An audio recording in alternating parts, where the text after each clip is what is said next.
Ed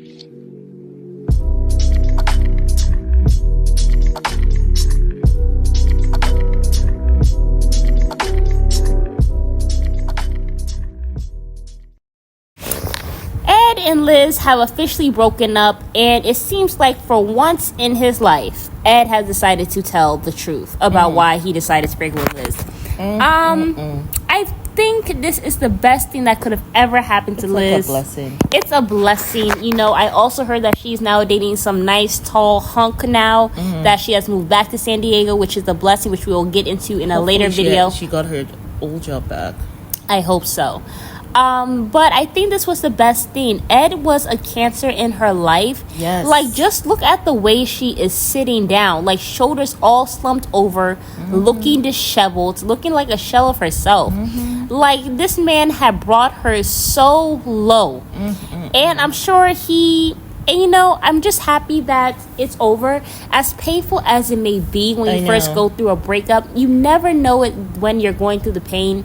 But sometimes it's the best thing that could ever happen to you in your life. Absolutely. And I'm just so happy for Liz, because this man was a waste of time. But I feel like maybe she has learned some lessons. Because I know Liz has had a lot of bad relationships. And maybe, you know, sometimes we go through stuff.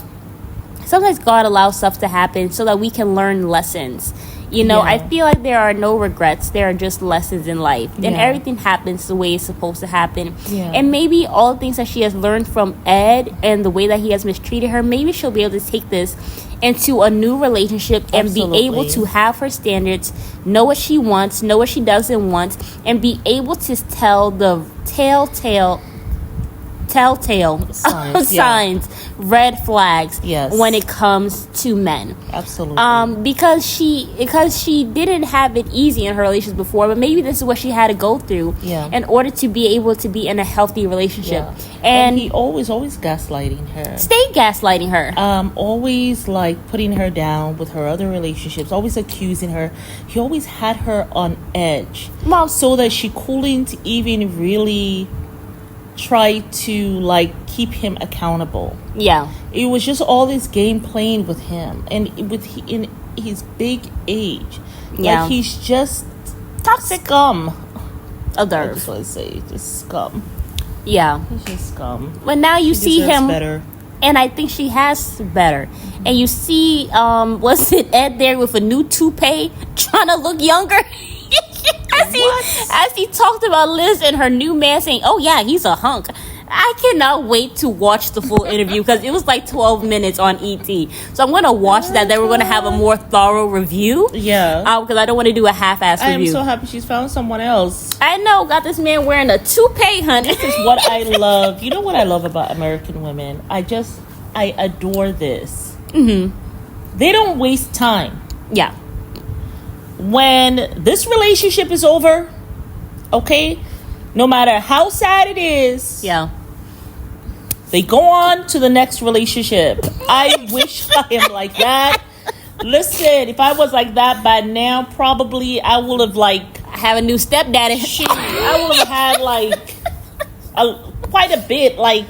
You know what I'm saying? This one don't work. Next. Go to the next one, because the more you keep on going, the quicker you get to the person that you're meant to be with. And then also your confidence gets up the more the different relationships. They're hopeful, and it helps you get over. Listen, women, I think American women we're truly romantics. I think it's the movies to blame. But I love it. I love that about them, because it really signifies hope and faith. Because you wouldn't continue to put yourself out there if you didn't have that hope, if you didn't have that faith. You know what I'm saying? And they realize that, look, not if this one doesn't fit, there's going to be someone out there that's going to fit me and fit me right. To the left, and I love that. I love that. I just admire American women about that. That's the one thing I tell you. I admire a lot about them. But this one I really admire. So I'm just so happy so I'm for loving girl, it, Liz. You go, girl. Woo! So happy for you, sis. You get your tall hunk. You have a nice, fine man on your arm. Yes. Every woman deserves a fine, tall piece of something on their arm. You know what I realized? I realized why women like tall men. Why? because it makes them look smaller. That's what I think. Because you know when I look at Charity and Dalton, like she's already a pretty tall woman, but when you have this 6'9" giant, Charity is not tall. Actually, she's only 5'3". She's even shorter than you. She's very short. Charity. Well, really, she looks very tall. Short. But he is like over a foot taller than her. Like he's very tall. So, but she looks even smaller than she is. So for me personally, because I remember my friend, she was dating this guy who was mad short, and when she was with him, it just seemed like she was bigger because he was so short and like so skinny. Got you. So I think that's why that's one of the factors because why the women look smaller. It makes them look smaller, and it also looks like they have a nice tall giant. Yes. So it makes them feel better. So like even if you do put on some pounds, it doesn't matter because your man is much bigger than you. So you still will always look small. That's one of the reasons why I like tall men.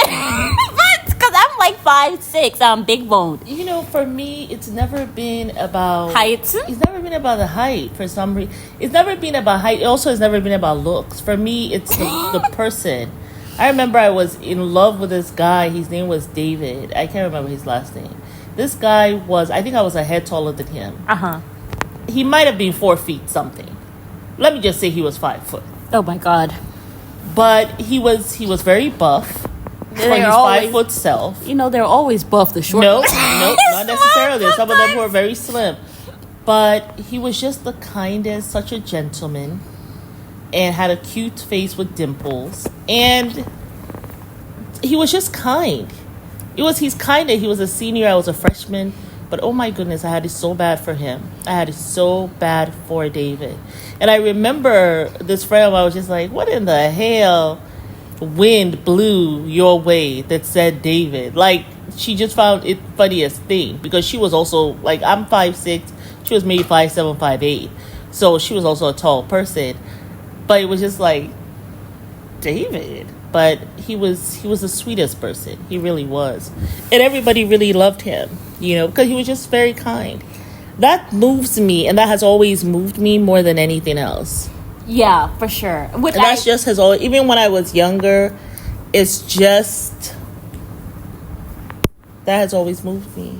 Just the kindness and stuff. Yeah, same here. And maybe because I already come from a tall family. I'm the shortest in my family, and all the men are above 6 foot. So maybe it doesn't really faze you. Maybe the height does not faze. I had a tall complex, but I think maybe the height just doesn't faze me. Well, you know, the thing is, I think because I'm an artist. Visually, when I see you coming, the aesthetics got to look.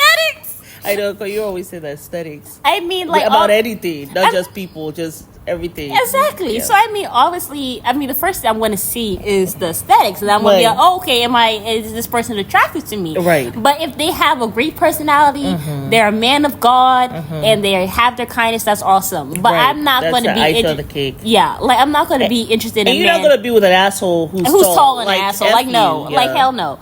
But I'm just saying, because visually, you know, that's the first thing I'm seeing before I even have a conversation to know if you're even kind. Well, it's okay. It's okay. Everybody gotta go. Listen, I swear I'm not shallow. Everybody gotta go. Of course you're not shallow. Everybody has to go with what they want. Right, absolutely. I'm definitely go for what you want. That's why I never get upset when you have men going for people, different races, whatever. Like, go for who you want. Go for your number one. Go for who you want so you can be happy. Facts. Yeah, I'm all about happy people. Hello. Right? Because I'm damn sure going to go for who I want. Right? Hello. So, yeah, whatever floats your boat. Yeah. There's nothing wrong with that. Yeah, yo. But, there's nothing wrong with that. Some people like, fat people. Some people like slim people. Some people like, booty. Some people don't. Some people like... so you live long enough, you'll meet a whole bunch of different kind of people. Yeah, y'all, but we are signing off. We done got off this little train with Ed and Liz. I don't even know what we're talking about. Oh, Ed and Liz, Lord of mercy. But I guess she liked the Humpty Dumpty tub. I don't think so. I think her self-esteem was in the gutter. It was actually beneath where the vermin and the roaches resided. That's how low it was. That's why she got with this. And he was hanging around there. That's why he found her. That's always why she found Ed. She was in a bad... Whenever you see a beautiful woman with some a-hole. Just know mentally she ain't right. And her love life is not in the best place. And she's probably a little bit damaged. That's why I am thinking that the pastor in Curry. Which one? What's For Pastor Holy. Oh, you wonder like what was going on with her. Because how does she attract this Jamal pastor came her way? How you sniff him out? Why he's cologne so close to you that you were able to sniff that? Right? And how are y'all on the same frequency? Hey, I'm trying not to judge the pastor. Now, I saw a headline that said that these people are very worldly, too worldly pastors. That was a headline about both of them. What does that even mean? Well, I guess when I looked at her Instagram, remember I told you that she seemed like all her things are quite interesting. The clothing, but I mean, I guess she loves her body, right? And she's showing her body, but some of the outfits that she was wearing, I was just like, ooh, quite risque for the church. But I don't know, I mean, you know what I'm saying? Yeah, but I mean, I don't know. I just feel like sure, there's nothing wrong with having a worldly man, but let him not be worldly all up in the congregation, impregnating people. You certainly want him to be more godly than worldly, especially with a pastor in front of his name and in front of her name too. Yeah. So I was just wondering about it. I didn't open up. I didn't listen to whatever they were talking about, but I just saw that headline. It was I think interesting. It's okay to be worldly, but you also want to be more godly than worldly. Absolutely. But more than anything, you want a man who's faithful. And they always say, once a cheater, always a cheater. So I'm just saying, once you dip your toe in that, I had a friend. Well, she was a friend of mine. We were friends. No, I'm not going to say that because we became friends towards the end. We were friends in the beginning, then in the middle it was weird, but then we became friends in the end. But anyhow, I didn't know this, but later on found out that she had been cheating on her husband for over a decade. Anywho, she did tell me. She said, when they went to counseling and stuff, she said the psychiatrist told her and him, look, once someone has cheated the first time, it's easier. It's very easy for them to cheat again because the first time was the hardest. Exactly. Yeah. So, and that was a psychiatrist that said that who deals with people who cheat. So. And my thing is, he has done this with several women. He surely has. And so I just wonder, you know what I'm saying? And the way he described her, it's like he went with her for the aesthetics. That's how I think. That's how I feel with him. Now, I don't know why. I know she was grateful because she thought, oh, God, pastor. And he has a big church. Oh, my goodness. And she just felt as though God had answered her prayers. Honey, you had to do some investigation because I don't think that's the one. But it'll be interesting. I really want to see what the comments are about him and her. We wish you well, though. Bye, y'all. Well, you had not married yet, so you can always backtrack. Amen. All right.